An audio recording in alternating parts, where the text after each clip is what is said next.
Good afternoon.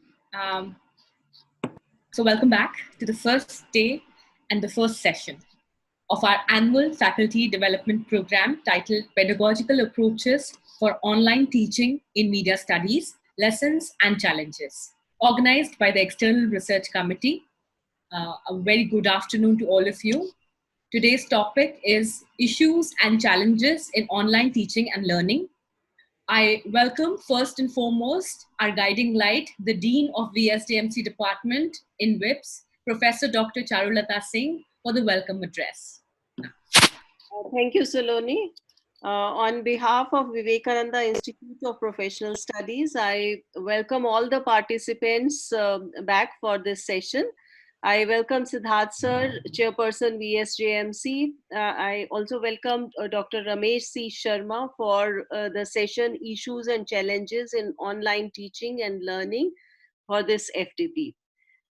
With his rich experience, national and international, on online teaching learning, I'm sure he would put light on various issues and also put light on the solutions thereof.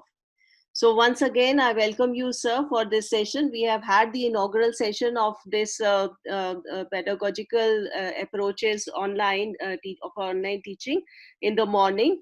And this is the first session after the inaugural session. So everybody is looking forward to your session. And once again, I welcome you for this session of our FDP. Professor Ramesh Sharma is from B.R. Ambedkar University, and he specializes in Web 2.0 technologies and online learning. He is the co-editor of Asian Journal of Distance Education. He has co-edited books, Interactive Multimedia in Education and Training, and Cases on Global E-Learning Practices, Successes and Pitfalls. He is also advisory board member and author of Encyclopedia of Distance Learning.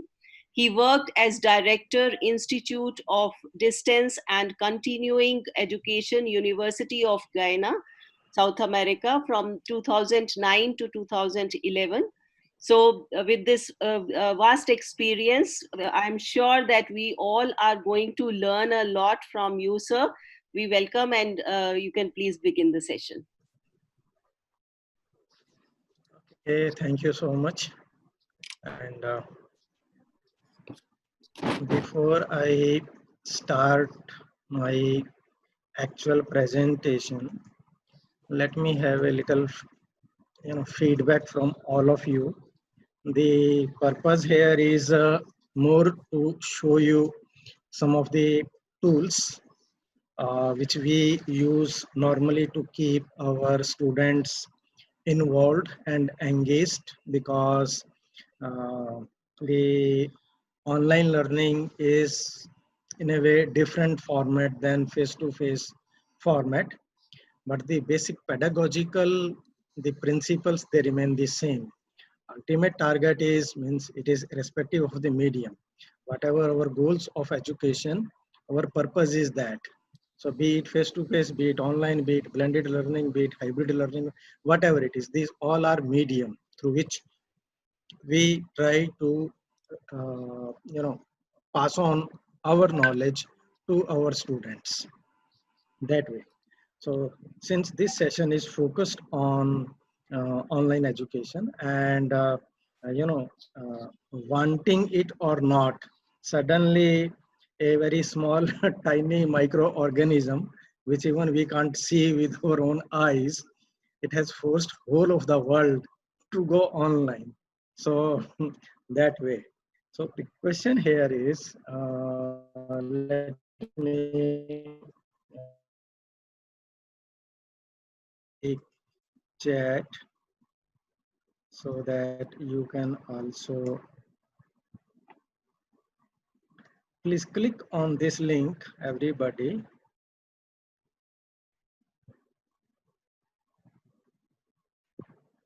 And it will show you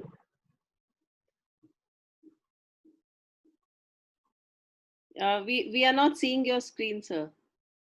Three links on which please Oh, okay. Yeah, you need to share. You need to.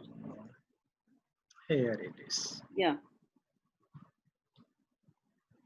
So I have sent you the URL in the chat. You can click on that, and then it will open you a screen on your machine, not the one which you see on my machine. Yes, wonderful. And there you just type that according to you, what are the challenges and issues for teaching in online medium and that. Okay, attention span. We have received one answer. Digital divide, very right. I could not understand what is this. NOE is there. Effective content. Okay. Eye contact. Mhm.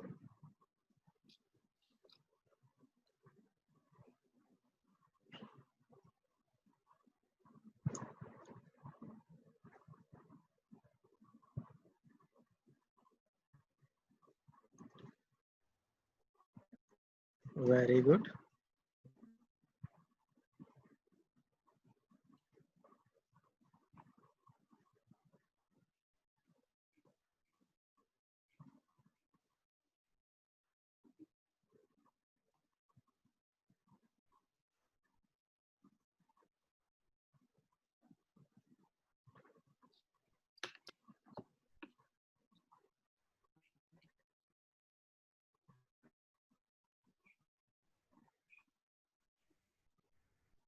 Wonderful.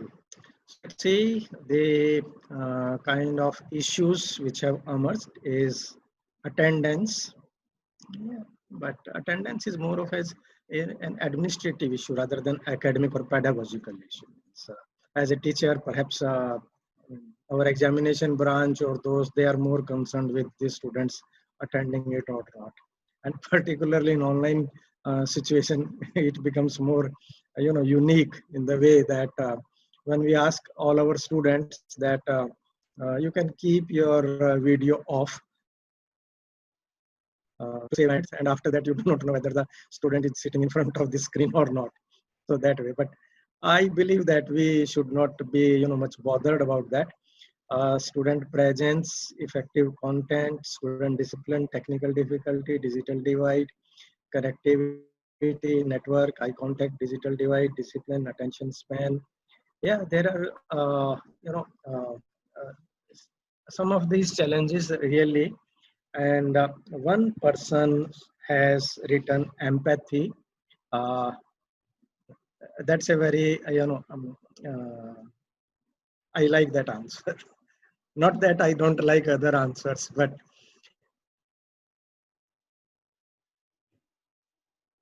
if you go to my journal, uh, this is you will see it on your screen, Asian Journal of Distance Education, and the our July issue is there.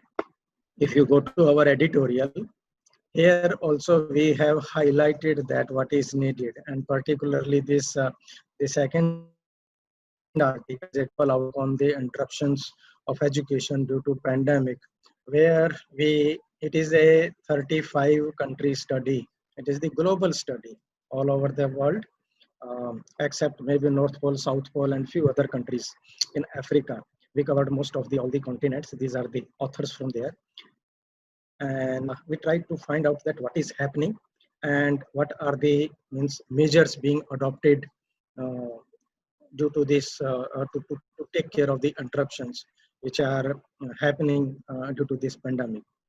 And here we have found that particularly in our editorial also, we have highlighted the care towards students.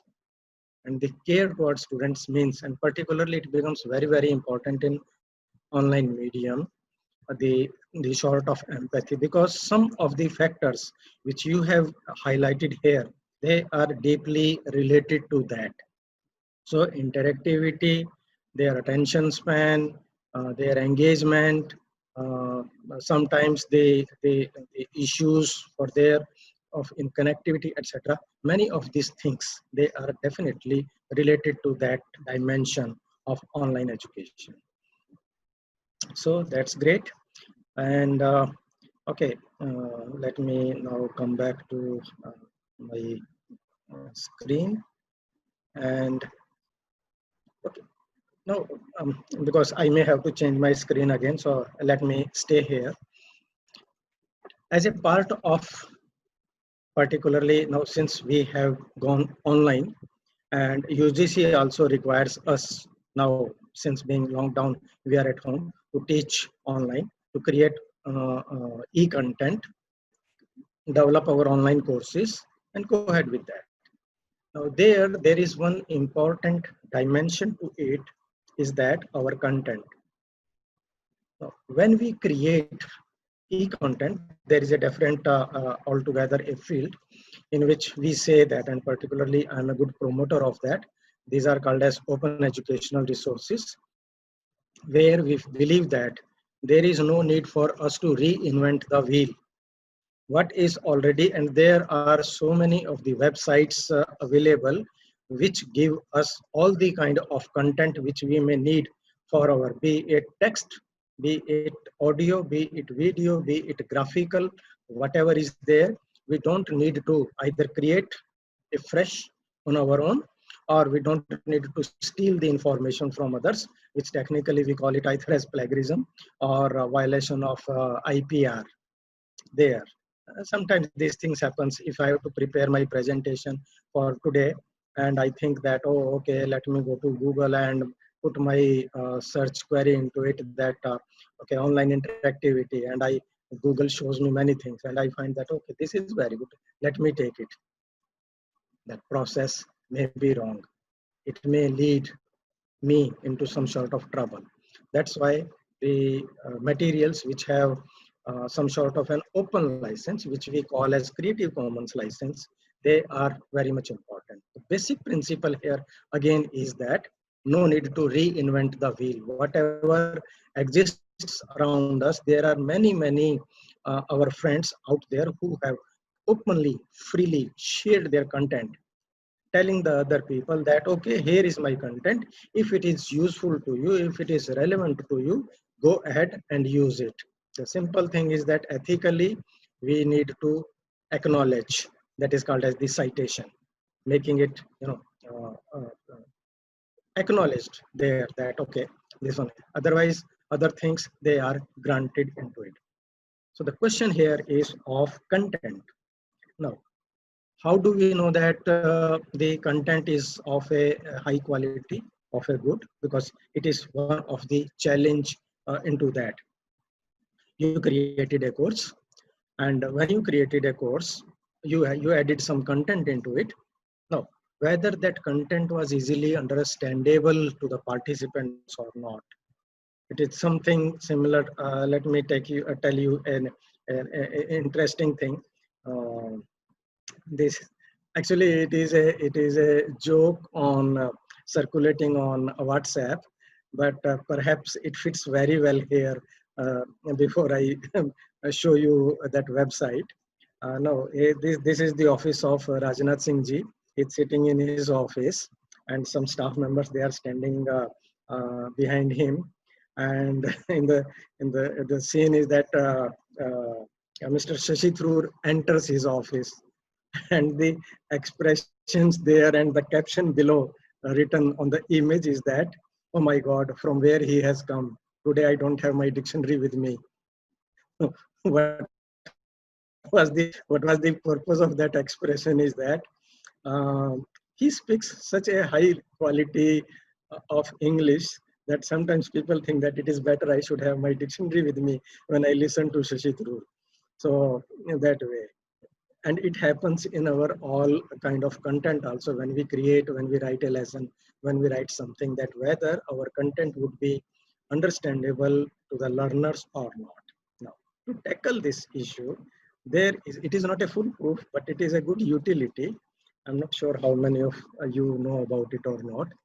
We call it as Gunning Fog Index. So this is Gunning Fog Index.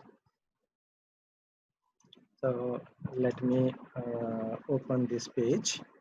Now, what this page is, it allows you whatever the content you have written, you can copy paste it here, and then it will tell you its difficulty level, at what level that content is understandable by the person. Now, let me just take some text. I will just copy paste it from the internet. Say I want to, say for example, searching some information on photosynthesis, and okay, I can go with Wikipedia. Otherwise, here is some text. Let us see. Okay, I think this one will be okay. So from here,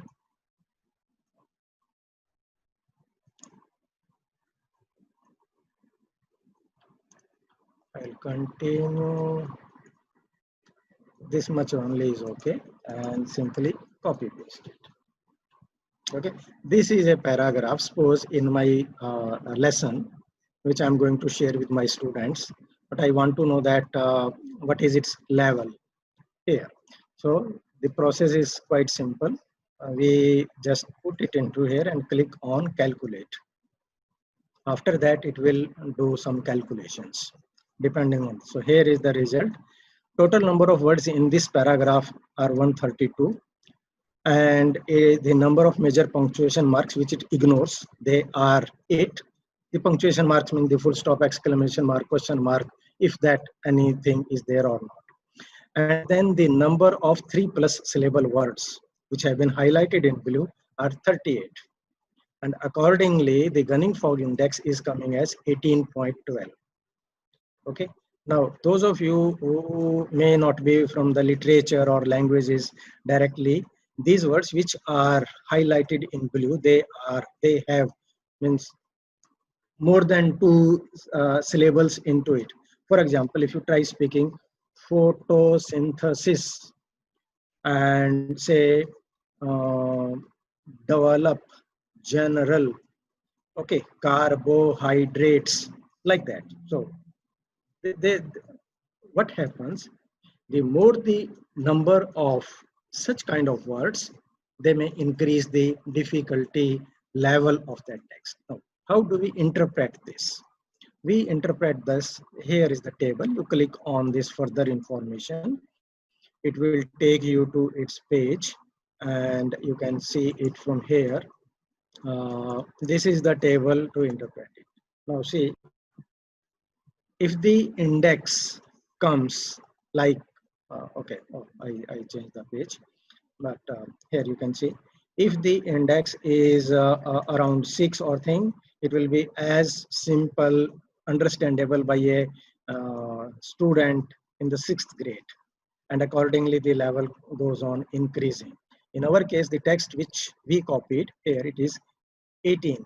So 18 means that now this text is, even above a level. So that way we can, although this is not a, a foolproof method of getting to know about it, but it gives us a fair idea about that how easy that text is to be read easily by the audience. It is always a good idea to have it a lower kind of index. Now, what we can do, maybe sometimes it may not be possible.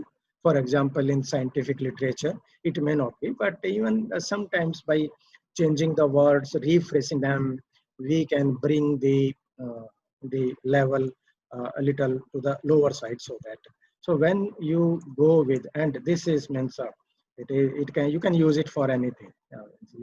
It just needs the text here. You can put it, and then it will show you how you can go ahead with that. So this was the thing which I wanted to cover first. Now let us come to the issues and the challenges which are there for teaching online learning, etc.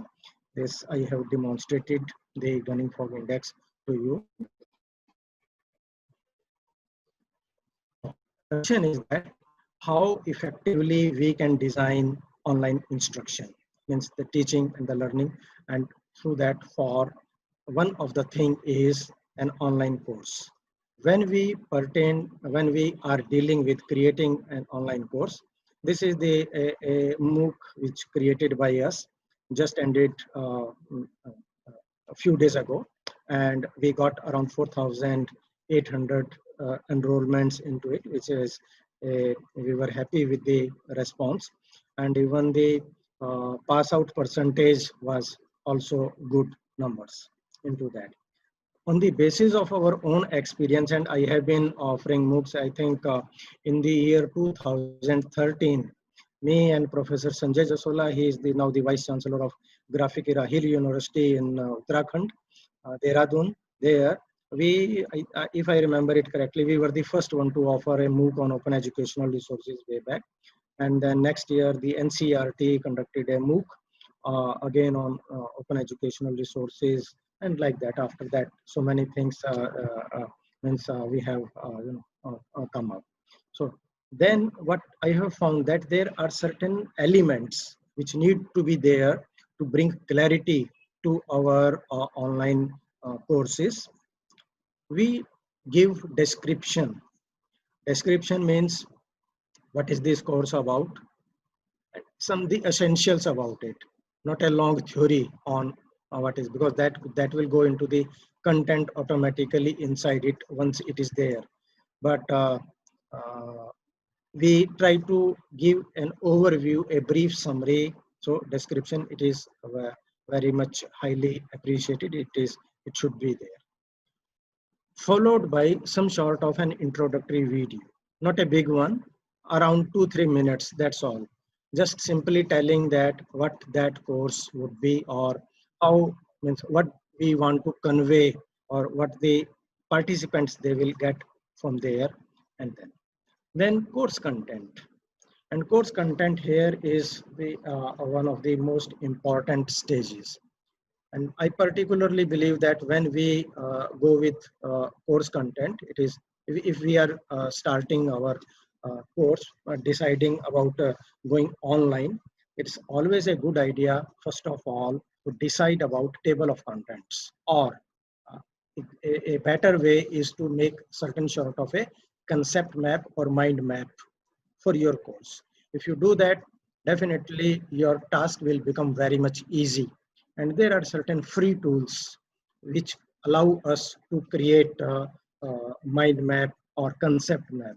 The difference between both of them, the concept map and mind map, is that in concept map, we start with certain things like the cooperative learning. It's a concept. And then the various elements of concepts, they are related to each other through some sort of relations. So there may be a hierarchy. But in mind map, different things, they are related to each other. So for example, if we say animals, then we have various, the classification of animals. Some are vertebrates, some are non-vertebrates. And then vertebrates, they have different classification further. Non-vertebrates, they are further classified into something like that. It goes on from there. But it tells us, it keeps us on track. We will know that how much content will go into our teaching learning, into our course, and in what way it will be structured. Always the first thing which I suggest to my students when they are, or my friends who are going online currently, that the first thing which you do is prepare a table of content, and after that go for concept mapping, and after that go for creating a storyboard for your thing. When you create a storyboard, things become completely clear to you, that at what stage you will be doing and how it will be done. That is important. The next thing is audience. We need to be very clear of who our audience would be. And here we need to include each and everyone who can be benefited. We are not concerned here with the numbers. Even if it is single person representing that category, we need to highlight it. The reason being, if we exclude something from there, then definitely the people may think that this course is not for them, and then they may not be interested in it. So we may be losing some of our potential audience from there. just try to imagine that this course which is being created, uh, uh, it will be useful to whom? How, how many is a altogether different thing. Means everybody cannot get admission in one go, depending on their own situations. So definitely they can come back in again when the next instance will be released by you for there. Then next stage is defining course outcomes. Normally nowadays we don't say objectives, although they are included into it, but course outcomes are, and in fact, if you remember about the UGC, where in which the outcome-based education, it is being promoted, the outcomes are those skills which the audience, which our learners, our students, they will be developing them once they go through that course. So either they will be able to do something, and in particular way, what skill has been developed on the basis of that. If we can clearly explain it, it becomes easy for them to understand that yes, if they are going to study through this, what they will be able to do later on. Then an important part of these online activities, they are, and particularly at present, this is getting very important, some sort of an online assessment. Uh, so, but in there, nowadays, these two are there. Those who could not, due to some reason, participate into the assessment part, they are granted certificates on participation. And those who were able to attempt their assignments, took part in the quizzes or some sort of an assessment examination, they get the certificate of completion. But it's a good thing, and particularly now when the UGC also is moving towards the area of micro credentialing and particularly industry. And if you see the famous statement of Elon Musk, who believes that college is for fun. The knowledge you can obtain from anywhere. You go to the college for fun, means enjoy the life like that. So he says that to give job to my company, I don't depend on your certificates. If you can show me that you can do the work, I can give you the job. And in fact, if you remember there, long back when Mr. Rajiv Gandhi was our prime minister, he had adopted that the delinking of degrees from jobs. That was started there. However, so this says that even if we can do something, and if we don't have the formal kind of system, but if we have the relevant skill with us, so these things. So that's why nowadays there are various companies which offer badges, electronic badges, which the people they can display it on their profile page. Say for example, like on LinkedIn or on their website, on their institutional website. There are various learning management systems. They also have that facility of issuing badges, and they are quite authentic because there are certain inbuilt mechanisms into it, from where similarly something like certification assessment, their authentication, that can be checked from there. So overall, what the various things which I believe that we need to take care of is that our first landing page, on which what are we going to represent, so that the things are clear to our students. What are kind of announcements we are making them. Then inside the course, how many assignments to engage our students, creating some discussions, making some assessment policy into it. People means who are our teachers and students. So it is a common term for, maybe in our course we can have certain co-teachers, a collaborative kind of course in which we are teaching. One course can be taught by more than one, no problem into that it has to be only by one. And then the information through different web pages or any other kind, the documents, syllabus, defining outcomes, creating rubrics for assessment purpose, and modules, collaborations, etc., analytics, and those things. They are important. Depending on what kind of platform we are using, these things in certain proportion you will find them there. In what proportion we are using depending on the nature of our course, we as a teacher we need to take a decision, but it is believed that these are important things which need to do about it. Okay, Richa I will come to rubric. Maybe with the help of an example, I'll show also that how we can create rubrics. Rubric is some sort of a parameter on which we evaluate something. So when I show you the example, then you can understand it. Now, first comes here the designing of our online instructions, how they should be. We should have clear cut, explicitly mentioned the learning outcomes. There should not be any ambiguity into it. Unfortunately, there are certain courses which I found, say for example, even if you have a look on SWAYAM platform and certain courses, there it is written learning objectives or the course objectives there. But if you read them, you won't get nothing. You get nothing out of that because they have not been clearly mentioned into it, and that weakens the course. And then when we define our learning outcomes, it helps us in creating the learning activities and creating assessments, and those are should be in the same plane that what those learning activities are to make them assessment the suitable kind of learning assessment, and that learning assessment should be related to the authentic learning. Now what is authentic learning? Just wait. Now let me show you now another kind of tool uh, which you may use for your own teaching learning also. When you go online, you saw I showed you this Mentimeter example there. You can say it is still working. There is another interesting facility, and for those of you who want to learn how to use Mentimeter, it is very simple. You create your ID on mentimeter.com. There is this website mentimeter.com. Here it comes, and I have typed it into the chat. You can click on that, create your ID.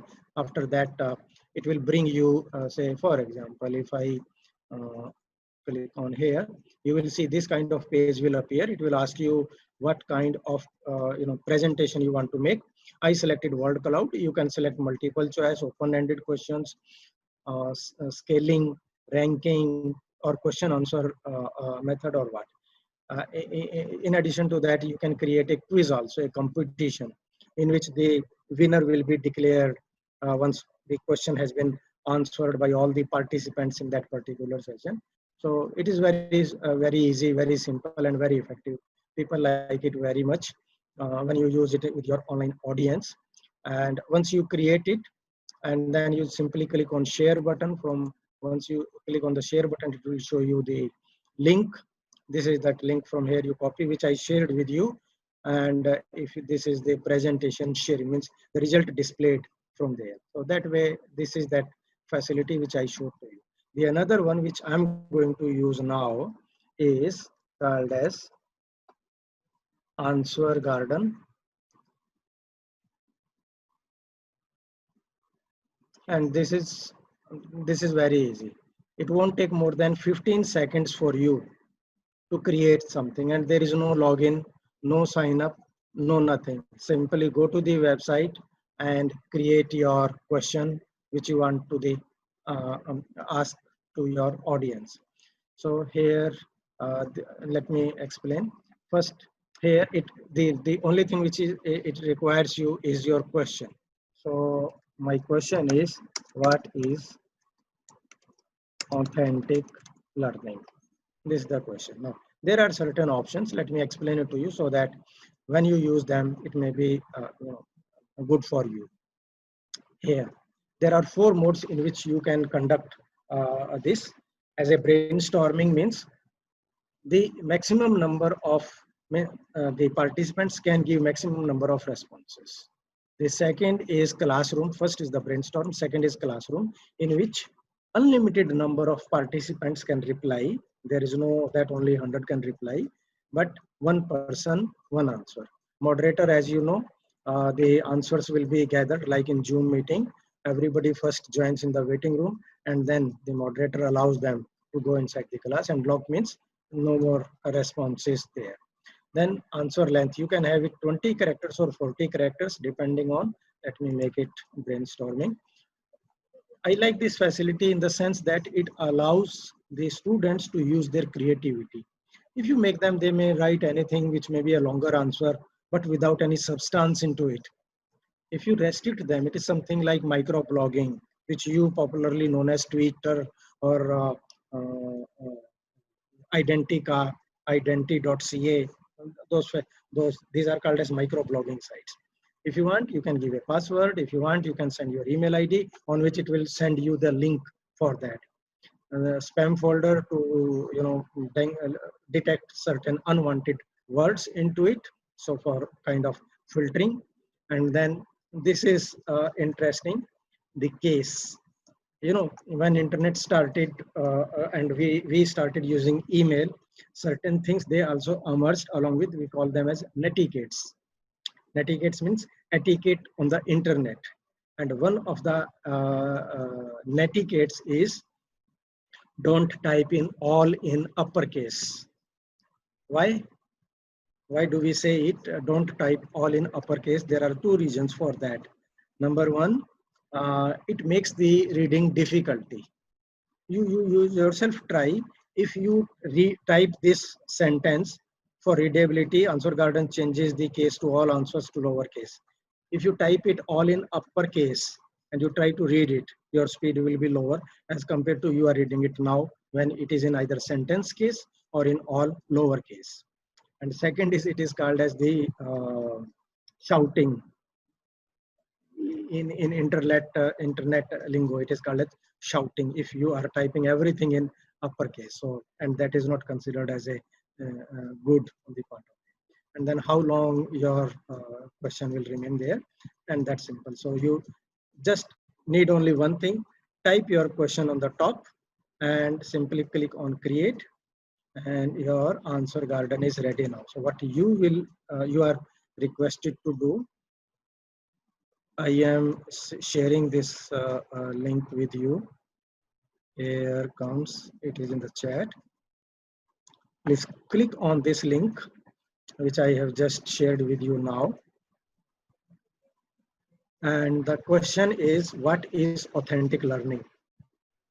And you will see this. In this box, you type your answer and click on submit.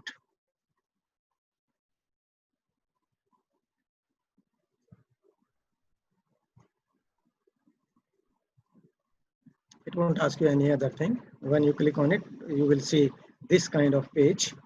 It will open on your screen. Understanding what has been taught. Okay.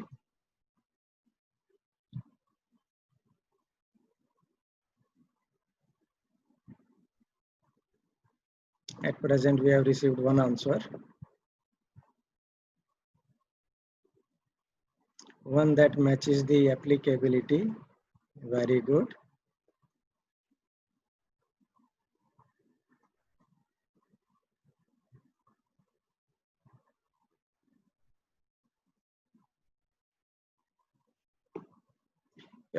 You can use this on your mobile device also. This works very well on even on mobile devices. Productive and useful, very good. In-depth understanding of learning. Professional development. Instructional approach.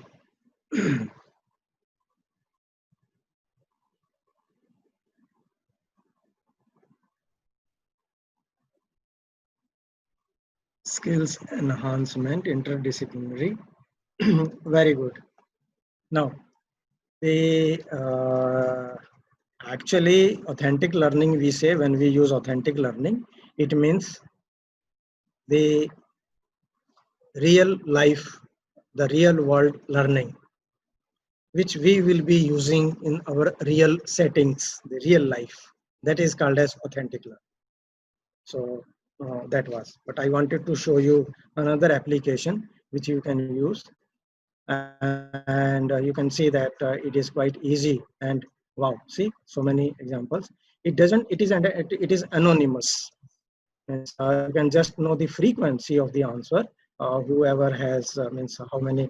Yeah, this is the real learning and not for the namesake. Real learning here means which can be used in the real life settings. There, that is here real life problems. Good answer. Good. So now you see that you can, and immediately it won't take more time even in creating it, in going ahead with that. So that is called as the, so our course should be dealing with promoting authentic learning, those which are based on real world experiences. The next is the organization. How do we organize our content, our teaching learning practices, our the instructional design, how it is followed, whether there is a synchronicity between various modules, between various concepts, between various topics and subtopics, the consistency is there or not. You must have seen various MOOCs. Say for example, if you go to Course Era and you take any course of them there, you will find a uniform feel across the course when you go there. So it becomes a consistency in format, and that is very good. That's why if you see, not only there, if you see all the product sale, for example, of Microsoft, you know the menu is common. So if you have practiced very well, say MS Word, and now you are working on say PowerPoint or Excel sheet or something, the, there are certain menu items which are uniform. So there will be file, then edit, and so on, those menus. That will give you a consistent look, and it is a good idea to keep it logical and consistent for your course material. We provide sport materials, and this is where you, when I asked you the question in the beginning, the empathy and the extra sport there nowadays, because students may say that when we are online, their data package is exhausting very quickly. Everybody may not have laptop at the home. Many of the students, they are working using their mobile device and something like that. In that case, how we can. And secondly, here it is not only the kind of administrative support, the kind of academic support also, which we try to provide them through a sort of a clear-cut instructions, guidance, the directions leading to that. Why? Because these clarity, they reduce the barriers to learning. Otherwise, they keep on asking, sir, मेरा exam कब होना है? ये इसको evaluate कैसे किया जाएगा? ये कब होना है? वो कौन है? So they start getting engaged into those questions which are not related to their learning. They are more related to their course completion, not for that. So that is the important activity which we need to focus on that. Then there are various kind of interactions which we need to take care of. The kind of instructor interaction, peer interaction, and content interaction. We need to be mindful of all these, that how with the help of these we are engaging our students, giving by involving them into some meaningful collaborative work, or by providing, say like I think in if we have that window open, some of you said eye contact as an answer to when I was asking you the issues. That's very important. And one of the, a challenge here is that nowadays we are teaching black squares on the screen. Why black squares? Because we see, this when you are teaching online, and the students, they are keeping their video off, what you glare at, you just see the black uh, box, the black square on the screen. So that is the term which is being used nowadays in the cyber sphere for online teaching. How we are providing the prompts to our learners to make them better involved into it. And then how we are providing additional content, a certain sort of a richness to our course using various tools. I believe that most of you are already using, say, WhatsApp. Many of you must have Facebook groups into it. These kind of things, why do we do them? Because they provide an additional support to our students to make them feel better involved and realization of the outcomes of the objectives of the course. So these were certain issues which I wanted to discuss with you. Now let me close this and come back. How do we make students more accountable for their own learning process? By giving them certain opportunities, which can be in the form of, say, exercises, the responsibilities given to them that uh, gives the charge of learning for them there. So that is one of the way we can make them taking charge of their own learning. Let them decide that what they want to learn, and we will help them then to make uh, using it better for their purpose. With this little brief about it, I want to discuss with you about various, now there are three things actually when we deal with online learning teaching. There are three things. It is a golden triangle of three things: technology, pedagogy, and content. For content, you are the masters, you are the subject matter expert. So content is taken care of. The pedagogy which either you obtain by undergoing through some sort of a training, a professional training. For example, people do B.Ed, M.Ed like that, or continuous professional development programs. Say, for example, now through VIPS, you all are participating into it. It is a sort of a faculty development program in which you will be made aware of certain pedagogical principles. And the third is the technology, how with the help of various tools, we can now proceed into this online teaching or blended learning or something like that. For that, we need certain platforms. One of the major thing which is required is called as LMS, Learning Management System. Learning management system, it varies. The broadly we say learning management system, but there are certain softwares, they are called as content management system, which manage your content. Say, for example, Google Classroom, basically it is a content management system. People call it as learning management system also. And then there are certain softwares which are classified as LCMS, learning content management system, which offers you the potential, the benefits of both these. Either it is CMS or LMS, and they try to combine the benefits of them. So what are various options available with you? Use, I think one of them is, say, for, and they are of depending on their nature, they are of various kinds. First of all, if we see on the basis of subscription or their accessibility, two types: proprietary and free or open source. Proprietary are those which we need to purchase it. For example, Blackboard learning management system. I'm showing you its free version also. They have, otherwise it's a subscribed version, very powerful. In a way, it has been number one also due to its the facilities which are available into it. But definitely you need to subscribe to it. You need to purchase the license to use it. On the other hand, we have Moodle, which is sorry, I opened my university portal.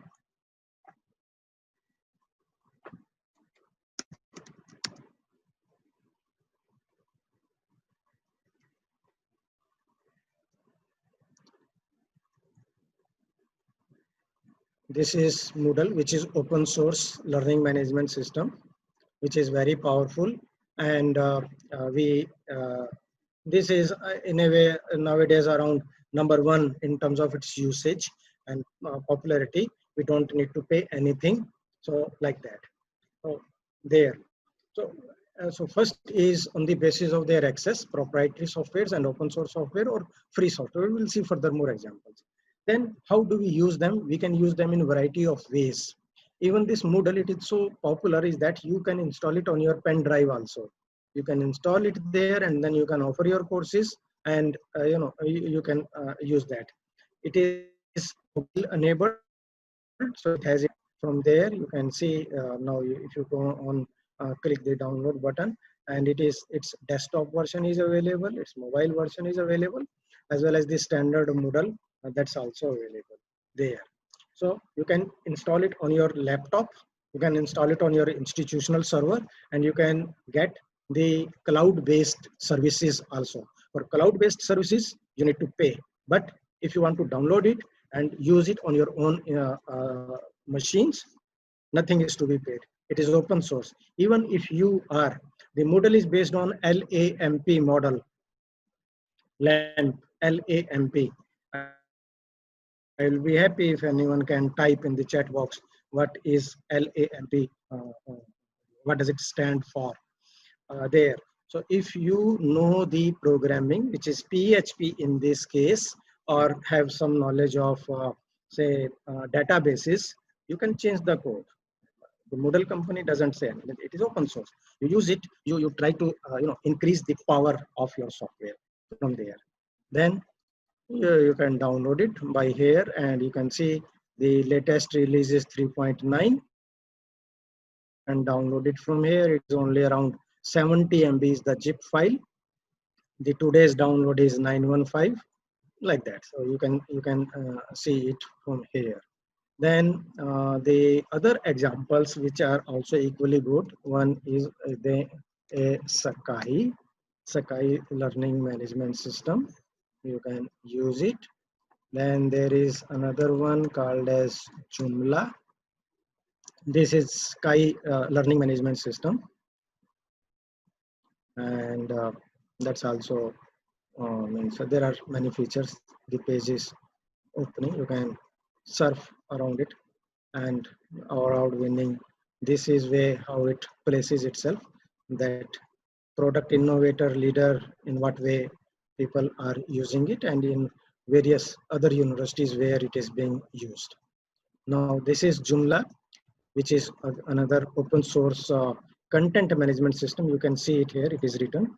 It is content management, basically, whose purpose is the difference between CMS and LMS is that in content management system, it takes care of your content. How do you organize it?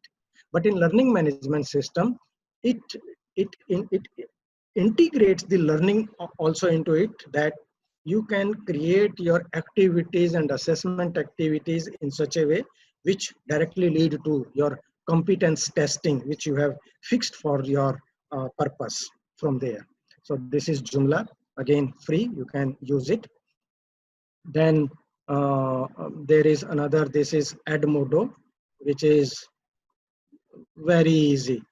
Means it, you want the learning curve is super easy into it, and it is being basically most of the usage is at school level, because it becomes easy for the teachers to create their content, and it suits the pedagogy of child learning into it, and that is being used, and it is free. You can just simply sign up, create your courses on it. Another, maybe I think by I believe that even Delhi University has written to its colleges and its department to use it. That is called as Google Classroom.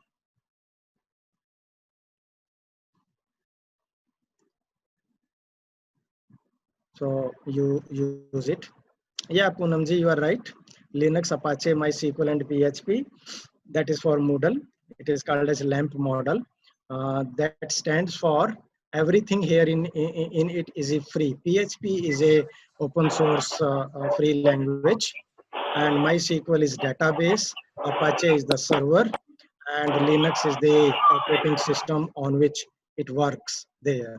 So these are called as the web development tools. All these four things have been used in Moodle. So if you can work on this, even you can download that Moodle from there, and according to your own institutional requirement, if you think that there needs to be something, although it's not needed, because the Moodle has taken care of now of so many things, and they have inbuilt most of the activities into it. But still, there are certain institutions which have certain specialized nature. They can change if they have. Only the knowledge about these four things is required for them.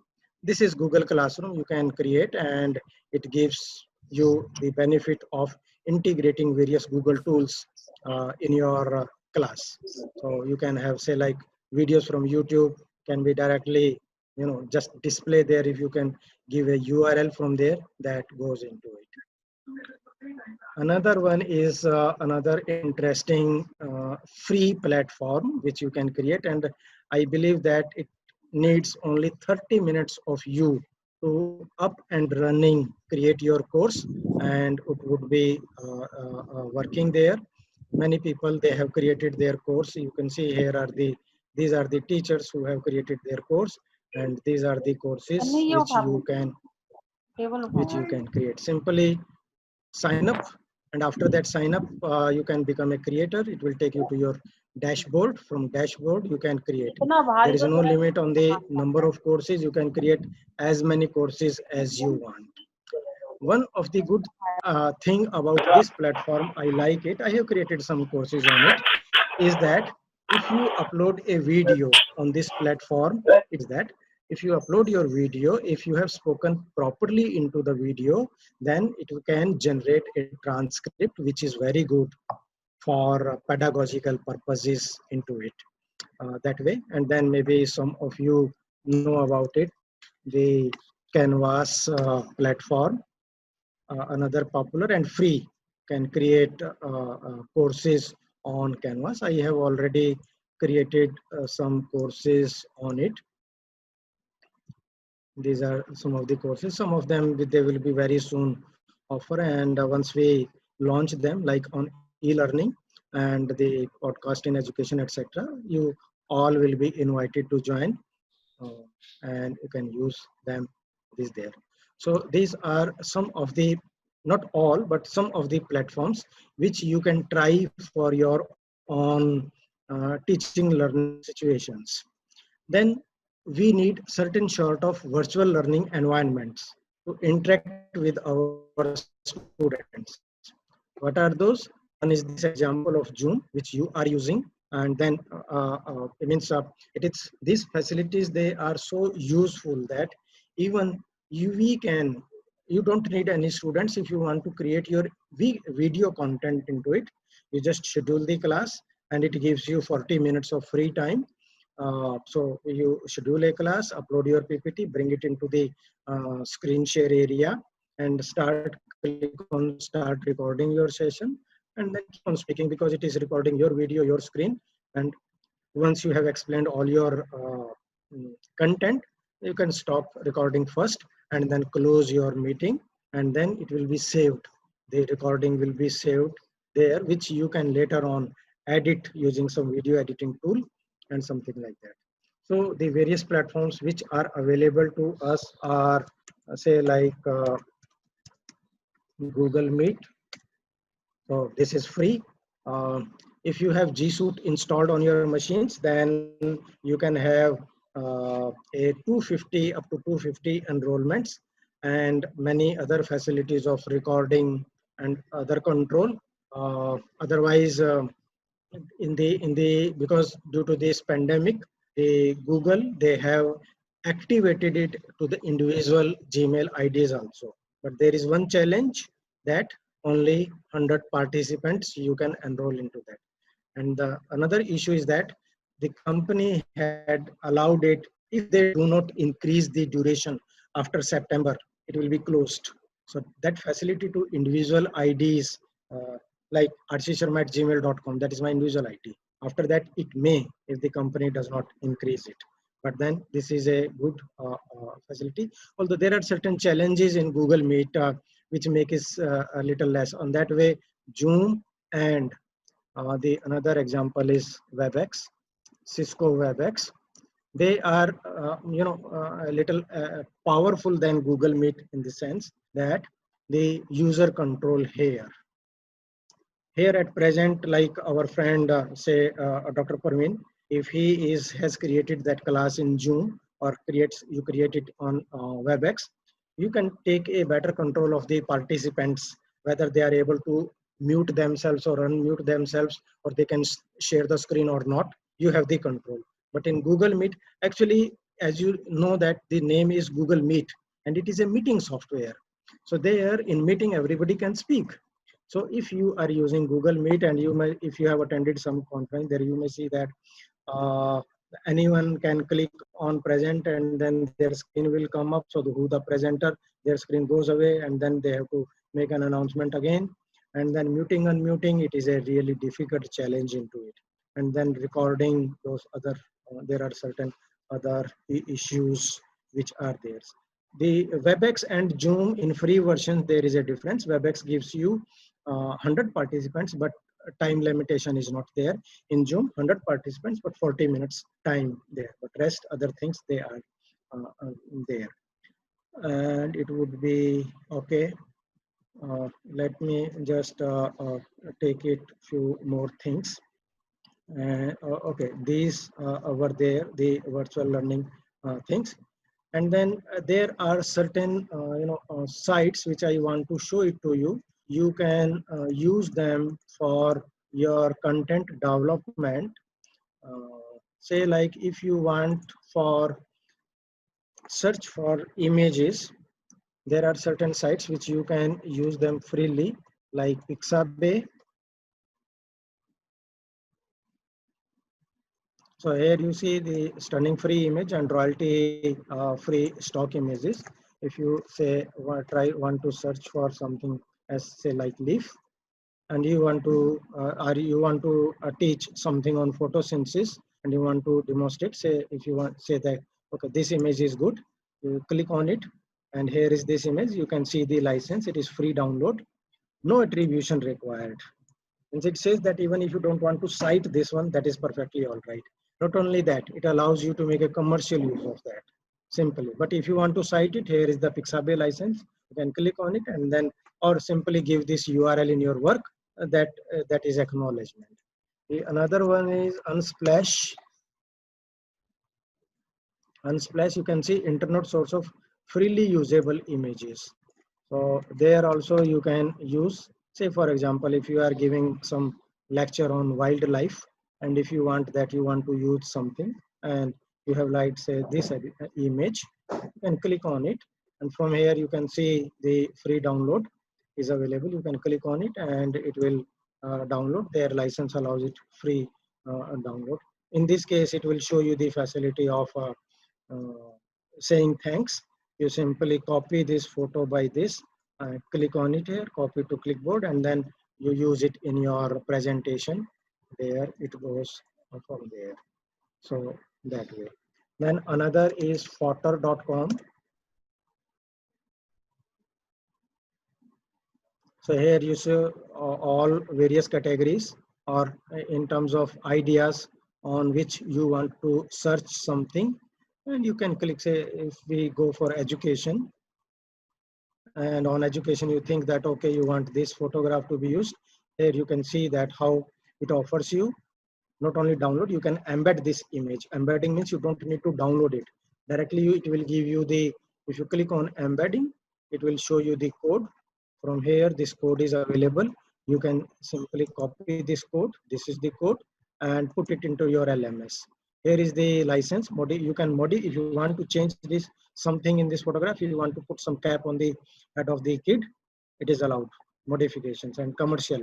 You can make a commercial use of that. That is also possible from here. Then on what we search for videos on YouTube. Any video available on YouTube may not be downloadable, particularly because they come with standard YouTube license. In that case, we need to search for videos which are for with open licenses. So how to do them? It's very easy. You make a search on your keyword, and then it will show you which these videos which have come by default. They will be a mix of all kind of videos, but we need to see only those which will come with open license. So you click on this filter button. It will not be seen unless you make a search in Google, in YouTube there. Here you click on filter button, and in the features you see Creative Commons is mentioned here. You click on Creative Commons, and then those videos there, it will show you they are with Creative Commons license. You can select them from anywhere. Those of you who are from science or mathematics, maybe you can see this MIT video library, which is open source. But it is only for science and mathematics. These subjects, they are there. And this is open source library. This also has certain interesting things into it. Say, for example, if we say mathematics in everyday life, you click on it, and then this website shows you, you can download this, and in some of the cases, you will find its transcript also to be made available to you. Okay, so this way you can search. Then for text, you can go to say MIT OpenCourseware. You can download complete course materials, free online course materials, the MIT Massachusetts Institute of Technology, completely there. Then there is OpenStax, which offers you complete open textbooks available.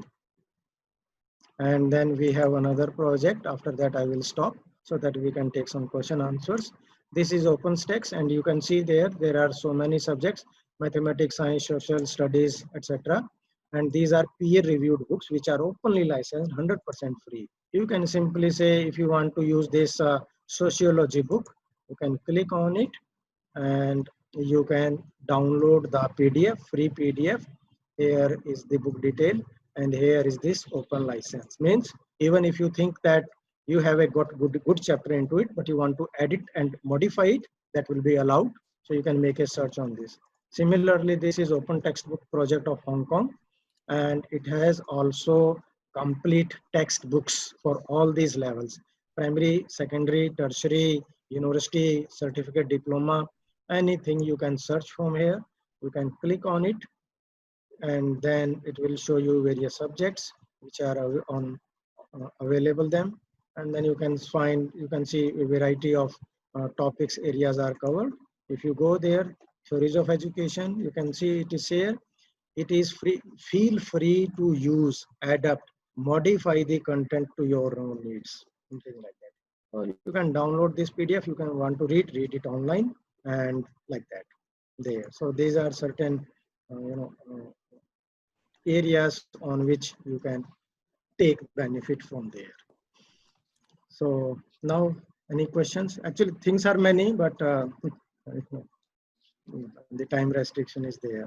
Thank you. Richa ji, let me take this question. Yes. Richa ji is saying, can we share the content or presentation with student available on open source learning? Yes, Richa ji, yes.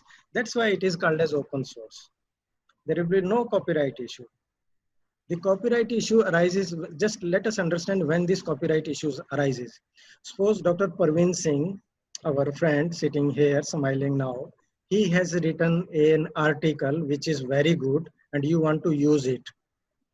Okay, so you take that content, but you never mention somewhere that it is by him. That is plagiarism or copyright violation. But if he, Dr. Parveen Singh, if he releases his presentation or his article, comes open license. So what he has done, he has already given you the permission to use it.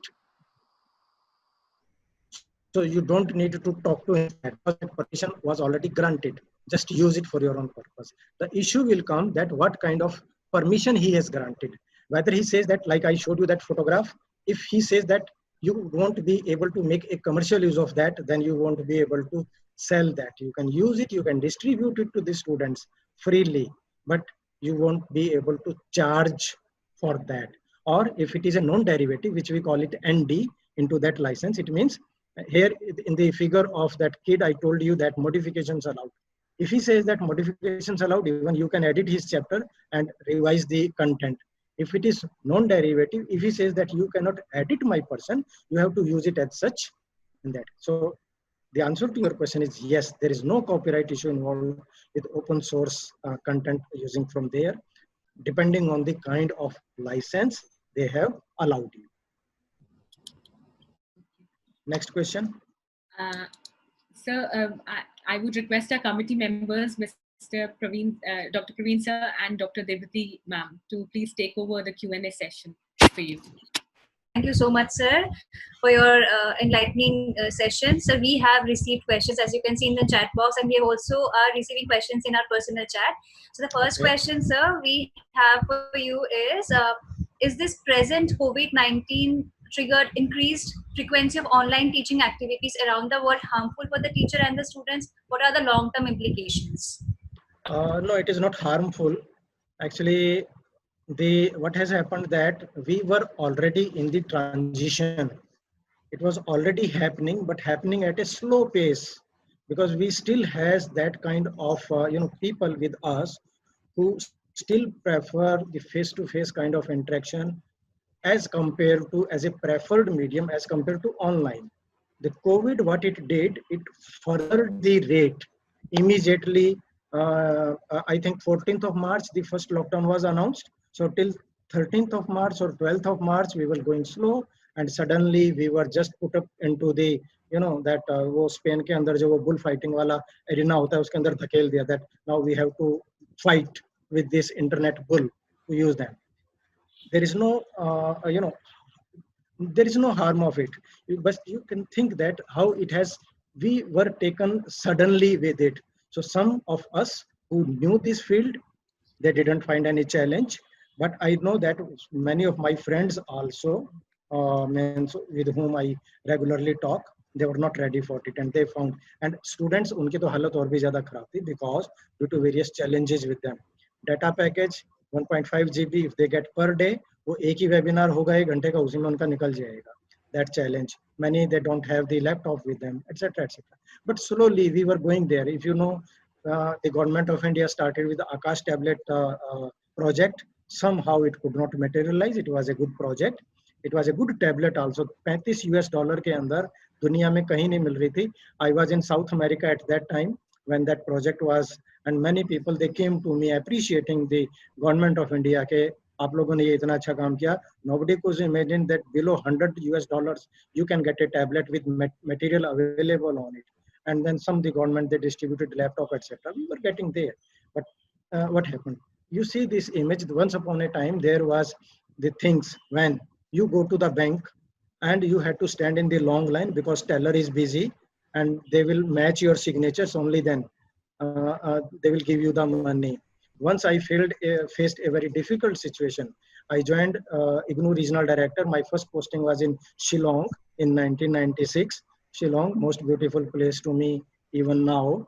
And at that time, I had to withdraw some money. So I went back, when I came back from my office, means Shillong to Haryana, I went to the bank.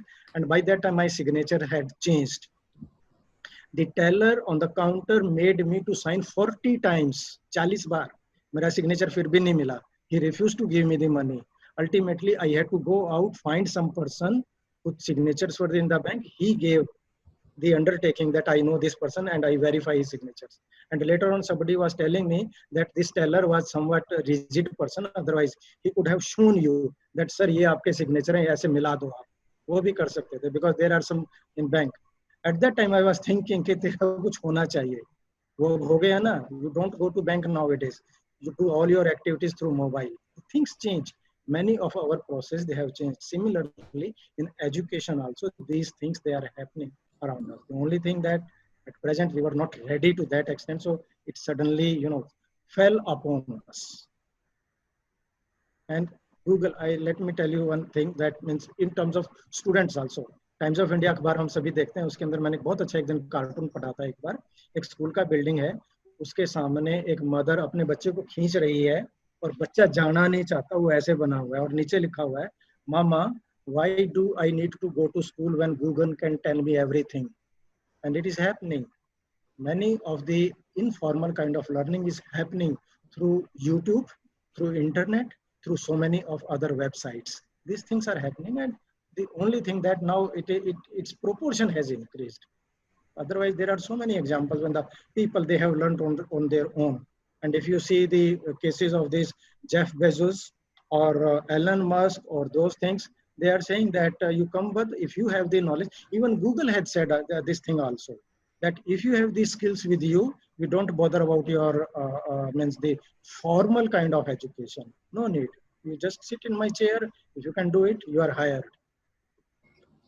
Poonamji says that can we use this picture for media houses as well? These are limited to academic. No, no, no, no. Those, if it is some free picture, it can be used anywhere. In means not particular to the academic kind of domain from any free website. That can be used in anything. And those which say that even commercial use is okay, can be used for commercial purposes. And there are many magazines, I know, there are various advertising agencies. They use the photographs from Unsplash and there. You can use them for anything. Jay Saloni ji, next question. Thank you so much, sir. Praveen sir can take over. Okay, I think. Sir, there is a Jay question. While theoretical aspects of any subject can be adequately addressed in online education, the practical aspects suffer. In a professional subject like journalism and mass communication, don't you think that online education has more disadvantages than advantages? Actually, at present, we are challenged by that limitation. But let me tell you, the UK Open University is the first open university of the world. And IGNOU was the first national university, although Andhra Pradesh Open University was the first open university of India. The UK Open University has offered courses even in aeronautical engineering. IGNOU also had a course on aeronautical engineering, because when I was in Pune, I visited there an agency in which they had that cockpit, the real cockpit kind of thing, to give the training. So through simulations also. So means there is no question that even although scientific experiments being serious, being dangerous, and we need to have some hands-on practicals. But to give the idea, there are certain ways considered to it. And now it is आप लोगों ने भी शायद देखा होगा आजकल WhatsApp के ऊपर और फेसबुक के ऊपर इंटरनेट के ऊपर एक केरला का एक बड़ा एक वीडियो बड़ा पॉपुलर हो रहा है जिसके अंदर एक teacher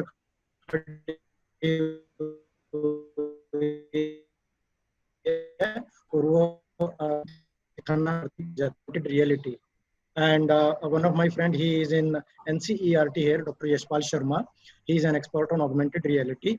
The NCERT has created AR apps in which these are being used. So definitely, we think that practical experience, no replacement of that. But if we are constrained with certain challenges, the technology tools, they can assist us in developing those skills. So the next question is, can you suggest some recent studies or surveys for understanding the effectiveness of online teaching and learning during this COVID-19 pandemic? Let me show you that website. It is good that you asked me. I will suggest to every one of you to go to this website, Athabasca University Press.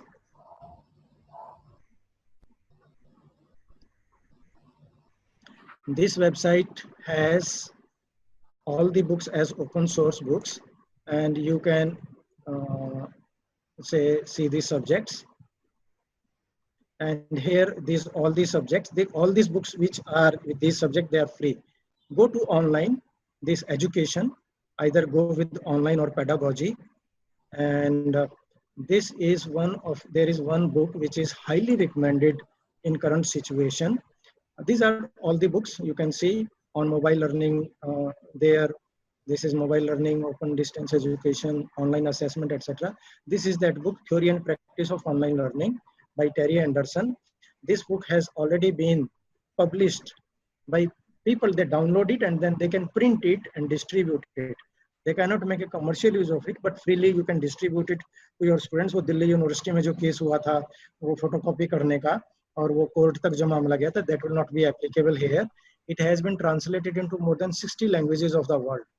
And this book has 4 parts: theory, practical, infrastructure, support, how to design, how to deliver, control online education, etc. This book is released under Creative Commons license. You can simply freely download this book as a PDF and it will be available to you. Go ahead, use that book.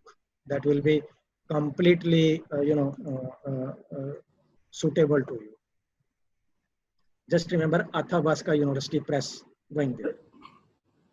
Dr. Parveen, next question. There is a question by Right, sir. Garima. Next, there is a next question by Garima Bura. We are focusing on student learning, but evaluation is the important part of this cycle. What are the applications we can use either for examination or for evaluation of students? Actually, this is a good question in the sense that there is one hidden aspect into it, which is good that now I'll be able to speak on that. Mostly what we have been saying that many of us, we keep saying that the face-to-face education system is teacher-centered education, which is not good. We should shift to learner-centered education like that. So learners should be focused, this, that, etc., etc. We believe that more than learner, we should be focusing on learning. And most of these things where there is no evidence that whether learning happened or not. See, there is a difference. Learner satisfaction, it's altogether a different thing. आप लोग अपने institution में अच्छा सा एक reception area बनाइए, बढ़िया बढ़िया गमले रखिए वहाँ पे, किसी को एक सुंदर से कपड़ों में बिठा दीजिए, कोई स्टूडेंट आता है उसके पेरेंट्स के साथ आते हैं, आप उसको चाय कॉफी दीजिए, वो student learner satisfaction, that is learner satisfaction. But where is the learning, where is the indication of that? We should be focusing more on learning, because that is the ultimate thing which the student will be taking with them when they leave that institution. For that, there are various assignments, there are various activities, there are various tools with the help of which we can focus on student learning. And they are as simple as a discussion board. Discussion board, you can create a Google discussion group, which is super easy, or most of the learning management systems, they have inbuilt facility for discussions into it. That can also lead. I started a topic and say Anurag ji replied to that, and Anurag ji ke reply ko suppose Manoj Singh wants to reply, then we can ask them that grade that answer on the basis of that. Learning can happen from there. There are various tools, and then there are various gamification kinds of tools which make the learning assessment not only useful but interesting also through various tools. So like you must have heard about Kahoot, then there is quizzes, there are so many other kind of platforms available. So through those we can have the examination or evaluation of students. All the learning management system, they have inbuilt facility of creating a quiz, even including Google Classroom. That is the most simple. You create a Google quiz, convert your Google form into Google quiz, and then Google quiz can handle all your multiple choice questions, true false questions, matching type or essay type. The only difference is that essay type a teacher has to evaluate. Rest, they are auto-graded. Sir, we have many more questions to be answered, but due to paucity of them coming. Time now, No yes. So we have more people to speak, concluding remark and all. But we will ensure that all these questions are being answered on mail. It will pass. We will pass it to you, and it will be answered. Thank you very much, sir. Back to Saloni. Thank you, sir. Thank you, Dr. Praveen Singh, Dr. Devritidhar. I once again welcome our Honorable Chairperson, Professor Siddharth Mishra. Professor Mishra is a veteran journalist and an academician of standing. He's also the chairperson of VSIT and Research Wing of the Institute. Sir, I welcome you for your valuable concluding remarks on the session. Thank you, Professor Sharma, for a very, very engaging session. And I stand much educated on the issue, though I can say that I'm not a technologically handicapped person, having been practicing technology, IT technology for last 30 years. In fact, when the first computerized papers were launched in Delhi in 1991, the pioneer, I was part of that, and I was selected. I was selected not because of my degree from Delhi University, Masters in English, because I know how to operate WordStar. So that was the consideration. What we were trying to make that in this present era, your degrees from the colleges will not be that important, and your skill will be more important. So yes, degree was there, but my skill at using WordStar, and then because the people thought that I will adapt to the then softwares which were there in the field. So you are absolutely correct. And listening to you, Dr. Sharma, I can say that everybody would agree to it that the thorough command over the subject, the issue you have, the work which you have done from the years must have done. it was also engaging that we have understood so much about it, and there are so many questions which have arisen in our mind. Like somebody like me who has been using technology but not been formally trained into it. There are so many issues which you have clarified to me. Although I would like to correct you at one point that this media use in media platforms. There was a question from Poonamji on that. So whether you can use it or not use it is decided by the advertiser. Like advertisers have different criteria. Some allow, some don't allow it. Like Google says will not allow it. They will not give you it, and they keep looking for opportunities to क्या कहते हैं उसको copyright issue करके उसको ये कर देंगे. There is nothing, no legal binding on it, but then the advertiser will take a call कि वो आपको allow करेगा या नहीं करेगा. The market forces or how the market forces are also playing into this. That's another area for comprehension and understanding. And you have spoken on so many issues, so many things. There are so many points which I don't want to be repeating here. But if you were to ask me what is my takeaway from your lecture, I can say that my long-term friend who has been my website manager and who has been my IT guru, I can now say that he has been taking me for a ride, after having all the CMS and Joomla, which he would tell me, this big name, CMS, Joomla, PHP, and and make me shell out some money to him, forget it. Now I understand what exactly all these are, and he never told me that what it is, All these last 20 years I've been trying to get from him that what this PHP and Joomla and CMS are, but which he never really shared trade secrets with me.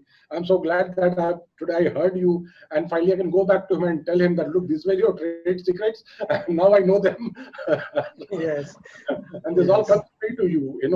It's good that you charge me for your services, but that you cannot be charging me for the product.